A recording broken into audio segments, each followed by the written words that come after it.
Last few classes we have studied what is the importance of age structure transition, what is age structure means, how age structure is determined, and what is the dynamics of age structure, and so on.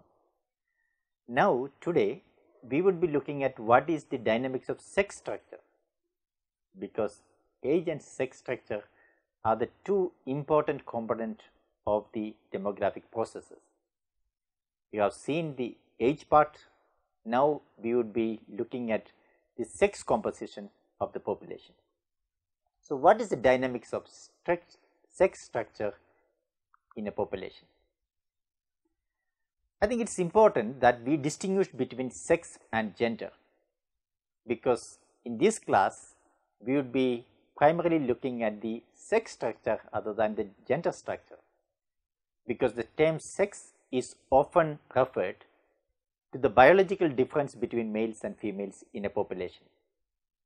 On the contrary, the term gender describes the characteristics that a society or a culture delineate to the sex. So, sex is a biological determined phenomena, while gender is a socially constructed phenomenon. The sex structure of a population is directly and indirectly associated with the fertility, the mortality, and the migration, as well as perhaps we can say even the age structure. So naturally, the demographic process influences the sex structure of the population. One can also assume that there would be the same number of males and females irrespective of age group in a population, but this is an ideal situation which is rarely found. So then what is the sex pattern which is expected? What is the sex pattern which is existing in a country? So let us look at these issues in detail. We will also look at which are the factors determining sex ratio, as we have already pointed out, fertility. So we will look at the sex ratio of the fertility, which is generally known as sex ratio at birth, and mortality, which is often referred as sex differentials in mortality. We would also look at what is the sex differences in migration. So let us first start with the simplest measure which is often used to understand sex structure. This is very commonly used, which is known as sex ratio. What is sex ratio? It is simply the ratio between males and females. So sex ratio is number of males divided by number of females into, sometimes this is expressed in terms of 100 or in percentages, in 1000. So if sex ratio number of males divided by females into 100 means there how many male population is there for every 100 females, or in the other words, if it is females divided by males, it represents the number of females per every 100 males. The sex ratio is often defined in terms of males divided by females in many countries, but in India, Indian census defines it is number of females per 1000 males. That means number of females divided by males into 1000. There are different types of sex ratio which can be computed, and primarily there are of 3 types, but there are other types as well. So there are primary sex ratio, there are secondary sex ratio, and there are tertiary sex ratio. Let us see the difference between these 3 first, and then look at other types of sex ratios computations. The sex ratio or the primary sex ratio is the sex ratio at conception or sex ratio of an unborn baby in a population. What does it mean? It means that it's a sex ratio we would expect at the womb of the mother. And the secondary sex ratio is computed as the ratio at the time of birth. So, it is close to sex ratio at birth. And tertiary sex ratio is refers to ratio of sex at the adulthood. It means that it is basically an adult sex ratio. There are other types of calculation as well, because many often these are interchangeably used as well. The adult sex ratio, which we already told is sort of tertiary sex ratio, is often confused with what is called an operational sex ratio, OSR. The operational sex ratio is the proportion of adults in a sexually active population who are male. So, that is a different aspect of the sex ratio, which would tell you what is the proportion of male which are, or the other way we can calculate for females which can enter into marital union. The sex ratio in adult population at the post-reproductive stages is called as quaternary sex ratio. It primarily, you can say, it is toward the older ages. These measures gives a good idea on the dynamics of sex structure in a population throughout the life cycles. So, it is often to understand how actually sex differences exist across different age groups, which people are expected to perform different activities, both in terms of economics, demography, as well as in the society. So, let us come back to the dynamics of sex ratio.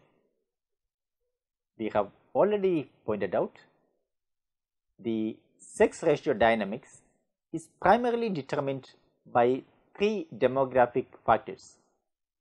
One is fertility, the birth rate. The second is mortality, the death rate. And finally, the migration, the movement of people from one region to the other. Hence, the dynamics of sex structure can be understood through these three important aspects, which is known as sex ratio at birth, or sex ratio of newborn babies, which is the fertility component, the sex ratio of the deceased persons, or the sex ratio of the death, which is the mortality component, and the sex ratio of migrants, both in migrants as well as out migrants, or immigrants as well as emigrants, which will give you idea about the sex ratio at migration. Let us look at each of these components separately, and which primarily determines the overall sex ratio in a population. So, what is sex ratio at birth?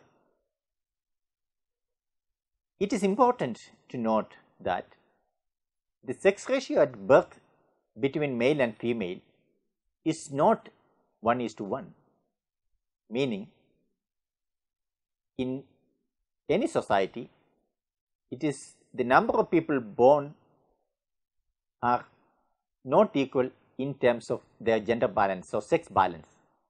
So, there are differences in the number of people born between males and females, or boys and girls. The number of female births always slightly lower than the male counterparts. Historically, if you look at different population groups, the sex ratio at birth has less numerical importance on the overall sex ratio of the population, as it was varied from 104 to 108 male births per 100 female births in most of the countries, meaning on an average, perhaps you can say around 105 males are born for every 100 females. So, at birth, the sex ratio is unbalanced, meaning more males are born biologically compared to the females. The sex ratio at birth is largely determined by the biological disparity, mainly the hormonal levels at conception. Though the biological factors mainly determine the sex ratio at birth, it is also understood that the demographic factors also influence it to a major extent, if not major, at least to some extent. The most important demographic factors that influence sex ratio are the age of the mother and the birth order of the baby. But one can easily understand the birth order would have a very positive relationship with age of the mother, meaning if the age of the mother is high, naturally the birth order also will be relatively high. And among the lower order birth, especially the first and second order births, the sex ratio is to be slightly higher than the later order birth. So, in the first order, that is first birth of a mother, or the second birth of a mother, which is the second order birth, the sex ratio appears to be slightly higher, that is more males are born in the first order and second order birth compared to female birth. But later, the later order birth, it comes down, but invariably in all order of birth, it is more males are born than the females. Apart from demographic factors, which we have already seen, the pre-birth interventions, particularly predetermination of the sex of the fetus and sex selective abortions, affect the sex ratio at birth. In the recent years, particularly with the advancement of modern technology, couples use techniques such as ultrasounds or amniocentesis, which reveal the sex of the fetus. This leads to what is known as sex selective abortions. Naturally, the sex ratio will be affected by the sex selective abortions. Therefore, the sex ratio at birth in the modern era need not be completely biologically determined. There are other factors which has come into play in the sex ratio at birth. So, perhaps the sex ratio at birth, what we see nowadays, could be a manipulated rate due to the available modern technology and not the one which is biologically determined. We will see a vast difference in sex ratio at birth in different places, and these are primarily due to these deliberate interventions in the biological process, which is an unanticipated phenomena which has occurred in recent times. Therefore, there is a sex ratio at birth which is biologically determined, which varies from 104 to 108 normally, but there are many countries where sex ratio at birth is much higher than this biologically determined the range, and this should be viewed in terms of the sex selective abortion possibilities available in recent times. Let us look at the second other important factor which determines the sex ratio, which is sex ratio at death or sex ratio at mortality or sex differentials in mortality. With few exceptions, the male deaths rate are invariably higher at every age than the female ones. It means that although sex ratio at birth was favorable to males, more males are born at birth, but the mortality chances of the male are also higher, resulting in high mortality among males and less number of female deaths compared to male deaths. Even after birth, the male babies continues to be biologically disadvantaged. As a result, the male mortality is continued to be higher than the female counterpart throughout the lifespan. If you see any population groups, we can also see that the life expectancy at birth of females is almost universally higher as compared to males, simply because of the higher survival chances of females than males. The sex ratio at death has also not without exceptions, like in the case of sex ratio at birth. Even in the case of sex ratio at death, we see in countries like South Asia, like in India, Pakistan, Bangladesh, which represents higher female mortality than the male mortality, which is not biologically expected. Hence, there are discrimination which happens against females, leading to higher mortality among females in several situations. So, there are culturally determined practices which can also lead to higher mortality among females.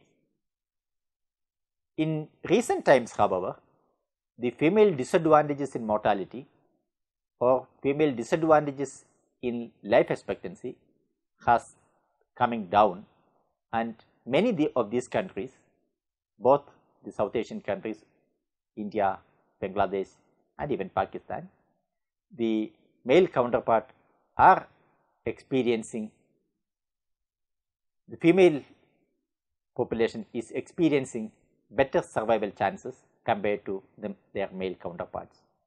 And India female life expectancy now surpassed male life expectancy in recent times. Some anomalies in sex ratio at death can be observed in certain circumstances. For example, in the Eastern Europe, the female mortality advantages is remarkably higher over males, while the overall mortality is comparatively moderate, meaning the gap between female and male mortality differences has been considerably wider.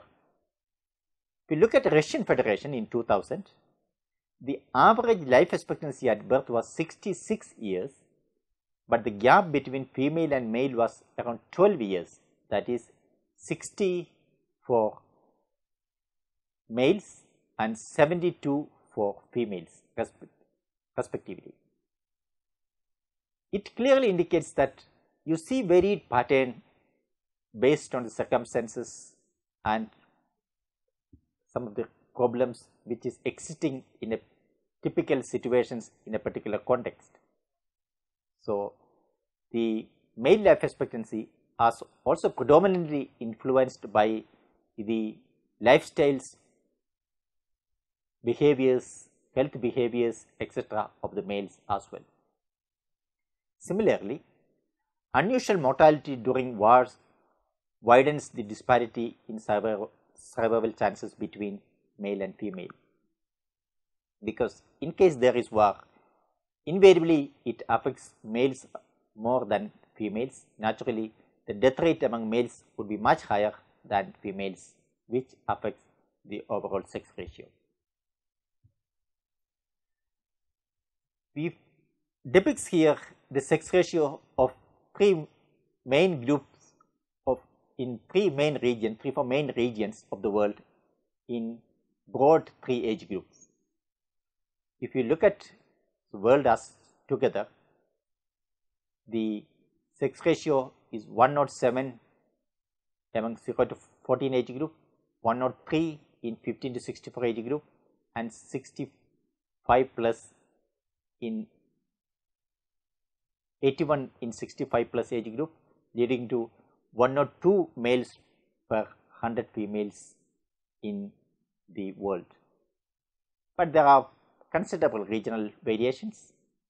You would see Asia is more masculine than other parts of the world. Oceania is nearly equal. Europe, there are considerably less males than females, and this is also true of Latin America and also true of North America. So, we could see overall varied pattern, but invariably in the younger ages there are more males, and subsequently that advantage of male declines because of the higher male mortality in the life course, and towards the older ages invariably we would see that there are more females than males in any population. We would also look at the next aspect, which is the sex ratio of net migrants. The migration which is influenced by the socio-economic forces affects the sex ratio of a population, as it is usually sex selective. Compared to sex ratio either at birth or death, the sex ratio of migrants significantly determines the sex ratio of population in many places, because sex ratio of migrants are usually sex selective in nature. Because of sex selective nature of migration, we would also see difference in sex ratio, overall sex ratio, purely because of the sex ratio of the net migrants. In many countries, especially in the Gulf regions, the population is more masculine primarily because of the sex selective nature of the migrants. Let us summarize whatever we have learned in this class. 1.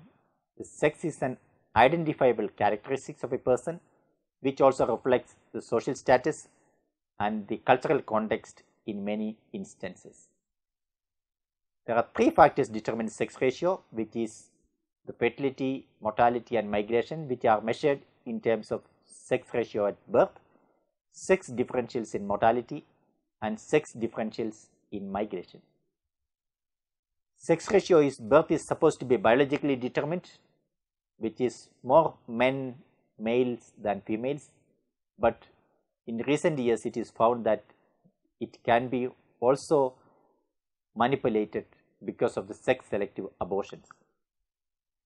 Sex ratio at death is invariably higher for males than females, and survival chances of females are often much higher than males, but there are contexts in which, due to discrimination against females, that the mortality is higher among females and the survival chances are lower among females, which is an example from South Asia, particularly India, Bangladesh and Pakistan in the past. We would also see a skewed sex ratio primarily because of the sex selective nature of the migration, both in migrants and out migrants, or immigrants and immigrants, resulting in overall sex ratio. Thus, we understand that the sex ratio of a population which is observed at the aggregate level is the result of a combination of factors determined by the sex ratio at birth, sex ratio at mortality and sex ratio at migration. Thank you.